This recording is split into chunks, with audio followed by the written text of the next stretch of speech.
ये घटना सन 1999 की है।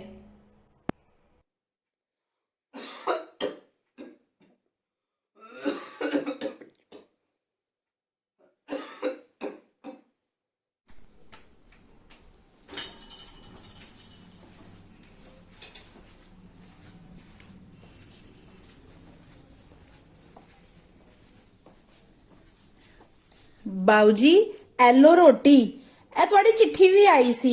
मैं ਤੁਹਾਨੂੰ देना भुल गई।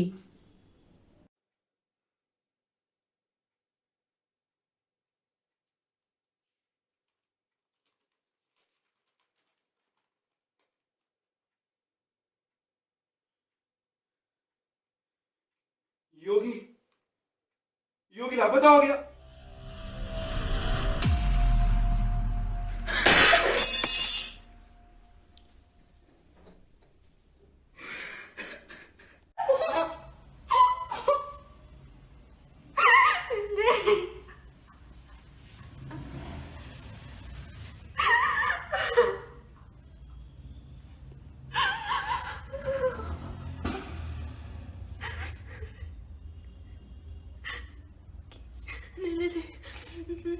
मेरा योगी लापता नहीं हो सकता। मेरा योगी जिंदा होगा। हाँ, मुझे मुझे मुझे पूरा विश्वास है। नहीं, मेरा योगी नहीं कर सकता। नहीं नहीं नहीं, वो लापता नहीं हो सकता। नहीं।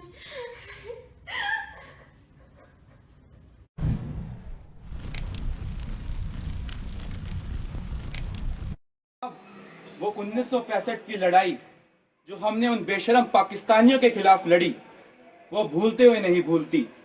उन पाकिस्तानियों ने हमें मारने के लिए सारी हदें पार कर दी। उन्होंने नकलूब में भी जहर मिला दिया था कि अगर हमारे सैनिक पानी पिए तो वो जहर से ही मर जाएं। उसके बावजूद भी नाकाम रहे ना। अरे हमारे पास था क्या? 756 आधुनिक टैंक, हवाई फायदे। हमारे तो सैनिक भी पूरे नहीं थे। सिर्फ 180 आधुनिक टैंक थे हमारे पास, पर हमारे पास जो था वो उनके पास नहीं था। हमारे पास था अपनी मातृभूमि के लिए जोश और जज्बा कि हम मर जाएंगे, कट जाएंगे, पर झुकेंगे नहीं इन बेशरम पाकिस्तानियों के सामने। मेजर होशियार सिंह गोली खाने के बाद भी नेतृत्व कर रहे थे टुकड़ी का। अब्दुल हमीद को भूल गए क्या? उसने अकेले ही 7 के 7 टोप उड़ा दिए थे उनके। 93,000 सैनिकों को घुटने टिकवा दिए थे। मैदान छोड़ने पर मजबूर कर दिया था पाकिस्तानियों को। अरे वो जिंदगी क्या जिसमें देशभक्ति ना हो, और वो मौत ही क्या जो तिरंगे में लिपटी ना हो। मर जाएंगे, कट जाएंगे, पर झुकेंगे नहीं उनके सामने कभी, चाहे आज हो चाहे कल।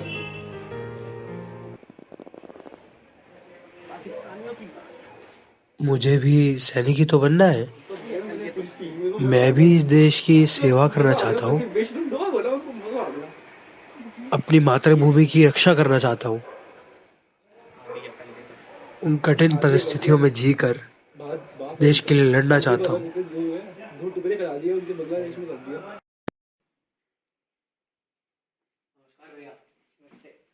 और भाई योगी, अब बैठ बैठ। देख, 11वीं तेरी खत्म हो गई है और मेरठ में सेना की भर्ती शुरू हो गई है, तो एक बारी ट्राई कर ले। वैसे कौन सा हम खेती में ज्यादा पैसे कमा लेते हैं। मैं भी तो तभी सैनिक बना था। भैया मैं सोच रहा था कि पहले 12वीं कर लूँ पूरी, उसके बाद देख लेंगे कुछ। पापा भी यही चाहते हैं कि तू अपने पैरों पे जल्द से जल्द खड़ा हो जाए। अच्छा, सोचता हूँ मैं इस बारे में। माँ, माँ देख माँ, मेरी सेना में भर्ती हो गई। ये देख देख इसे। अब मैं अपने देश के लिए जान देने का सपना पूरा कर पाऊंगा। अपने देश के लिए ही जीऊंगा और अपने देश के लिए ही मरूंगा।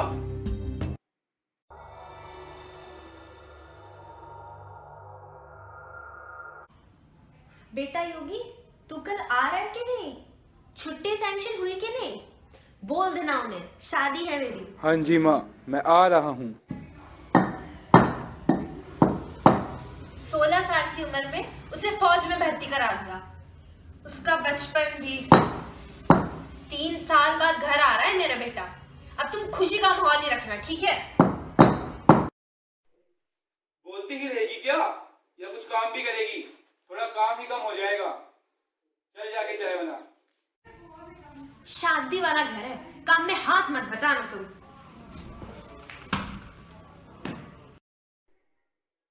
तुझे कितनी बार समझाया है कि कम बोला कर।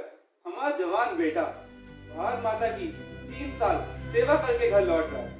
जा जा, उसका मनपसंद खाना बना, वो खुश होगा देखकर। योगी भैया आ गए माँ।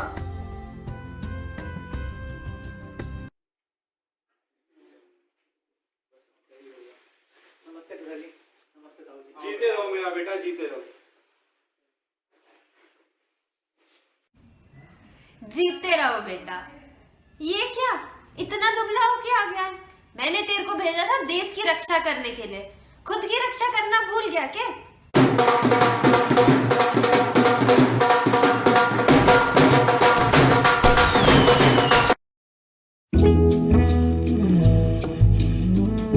योगी बेटा जरा देखना, फोन बज रहा है। जी पिताजी।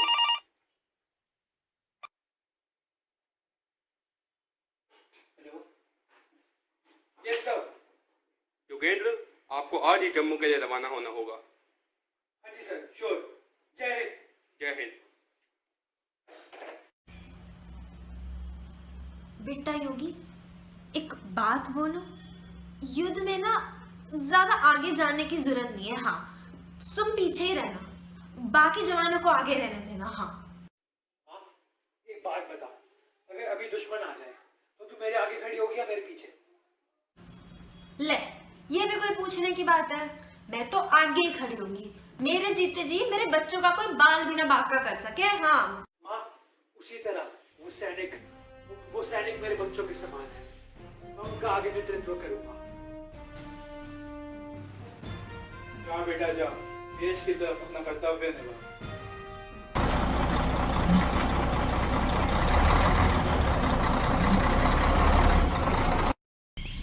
जनाब, कल शाम तक तो टाइगर हिल्स पे पाकिस्तानी झंडा लहराएगा। इन कमीने हिंदुस्तानियों को औकात याद दिलाएंगे कल। जो मजा हिंदुस्तानियों के खून पीने में आता है, वो मजा और कहाँ। लाशें बिछा देंगे कल, पूरे कारगिल में कल लाशें बिछेंगी। इतनी लाशें बिछेंगी कि गिन गिन के मर जाएंगे हिंदुस्तानी। जनाब, क्या ये आहट आपने भी सुनी? मियाँ, हिंदुस्तानी सैनिक की बटालियन आ रही है। सैनिक सतर्क!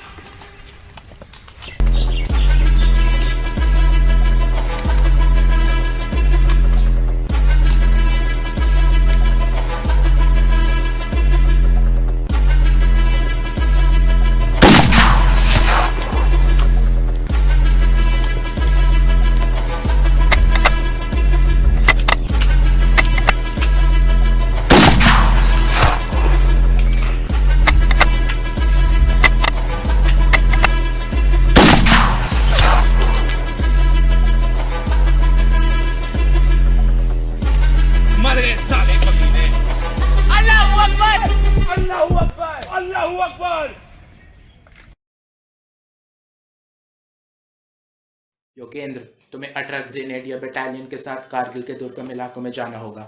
70 पाकिस्तानियों ने हमारी सेना पे हमला किया है और तुम्हें 3 अहम बंकरों पे कब्जा करना होगा। और हाँ, तुम्हारे साथ एक योगेंद्र और एक श्याम सिंह और है। मुझे तो कुछ गड़बड़ लग रही है सर, कोई हमें पूरी जानकारी ही नहीं दे रहा है। अगर हुक्म हुआ तो अटैक जरूर करेंगे सर, पर दुश्मन बहुत ऊंचाई पर है। अगर वो एक कंकड़ भी फेंके तो 600 मील की रफ्तार से लगेगा। हमें दुश्मनों के बारे में कोई इन्फॉर्मेशन ही नहीं है कि वो 8 है कि 800। अरे 8000 भी हो तो क्या हुआ, हमारे घर में घुसकर बैठे हैं सर। वो उन्हें जैसे भी बाहर निकालना पड़े निकालेंगे सर। आप बस अटैक की तैयारी करो, बटालियन रेडी है।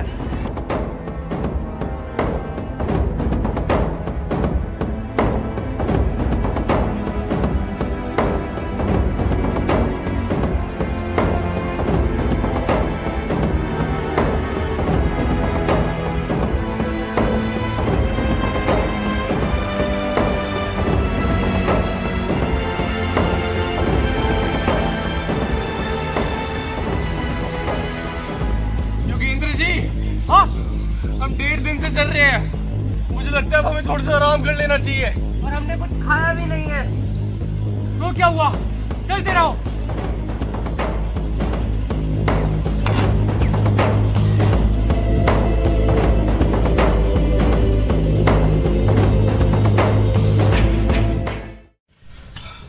आखिरकार 2 दिनों की कड़ी मेहनत के बाद हम टाइगर हिल पे पहुंच ही गए।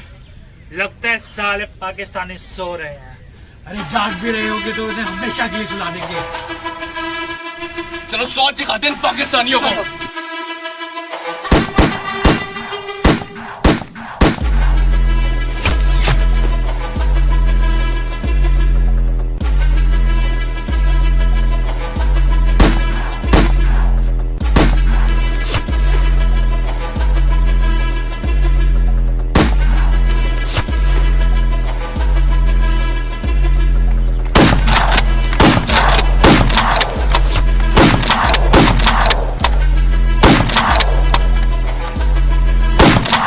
योगेंद्र सुनो, अब हमारी एम्यूनिशन बहुत कम हो चुकी है और फायर कर देना बंद कर देना चाहिए।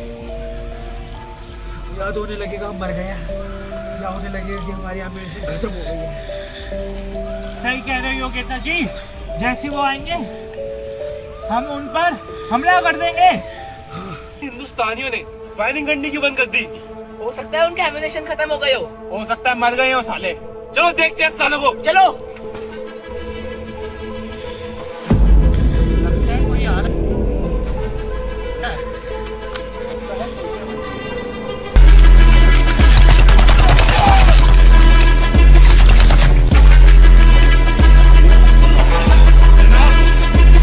छाती पे गोली मार दी जनाब, मेरा हाथ। अब इन पे कहने सकते, इन हिंदुस्तानियों ने हमारे एक साथी की जान ली है, हम इनके 100 साथी मार देंगे।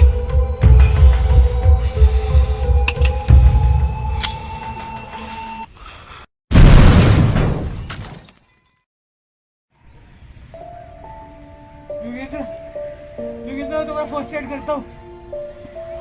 मेरा हाथ।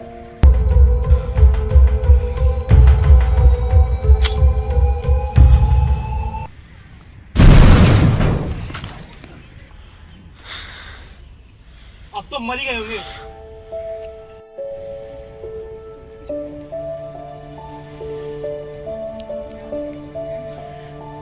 फारूक, चेक करो इन हिंदुस्तानियों को, मरे या नहीं मरे।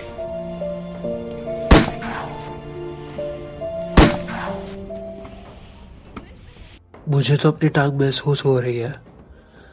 भारत माँ अपने बच्चों की वीरता और शौर्य को दफन नहीं होने देती। यह किसी न किसी माध्यम जरूर चुनती है। आज पॉकेट में सिक्के रखने से मैं नहीं भरा हूँ। सारे हिंदुस्तानी तो मर गए, टाइगर हिल पे फतेह हमारी हुई। द्रास की पोस्ट पे हमला बोल दो। जी जनाब। तो अब नहीं भरा तो आगे भी नहीं भरा। चाको रखे साइया मार सके ना कोई।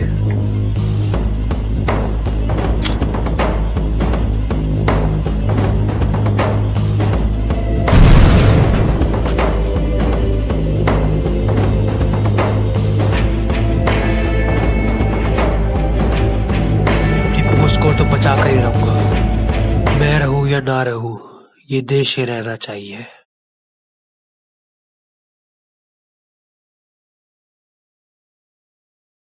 बोलो योगेंद्र, बोलो। आंखें खुली रखो अपनी। योगेंद्र बोलो। सर बोलो, आंखें खुली रखो। सर वो दुश्मन द्रास पोस्ट पर हमला करने वाला है। बस मातृभूमि पर शीश झुकाने वाले ये है देश के वीर जांबाज योद्धा की दिल को दहलाने वाली, रोंगटे खड़े कर देने वाली कहानी। इनके शौर्य, निडरता, निर्भयता व जज्बे को देखकर इनके लिए यही कहा जा सकता है कि ललकार सुने दुश्मन ठहराए, सिंगों जैसा वो नाद मिला है, ओ हिंद के वीर सिपाही तुझको विजय शक्ति वरदान मिला है। तुझे जोश मिला है, जुनून मिला है, सत्य अहिंसा सुकून मिला है, तेरे बलिदान में रंगत है, तुझ में वीरों का खून मिला है। तू देश के आगे शीश धरे, रग रग में वो अरमान मिला है, 100 जन्म को तू ठोकर मारे, जिस जन्म में हिंदुस्तान मिला है। ऐसे हैं हमारे जांबाज योगेंद्र सिंह यादव, जिन्होंने 17 गोलियां खाकर भी उफ तक न की और अपनी टीम को बचाया। 19 वर्ष में इन्हें सर्वोच्च पदक परमवीर चक्र से ही सम्मानित किया गया। जय हिंद।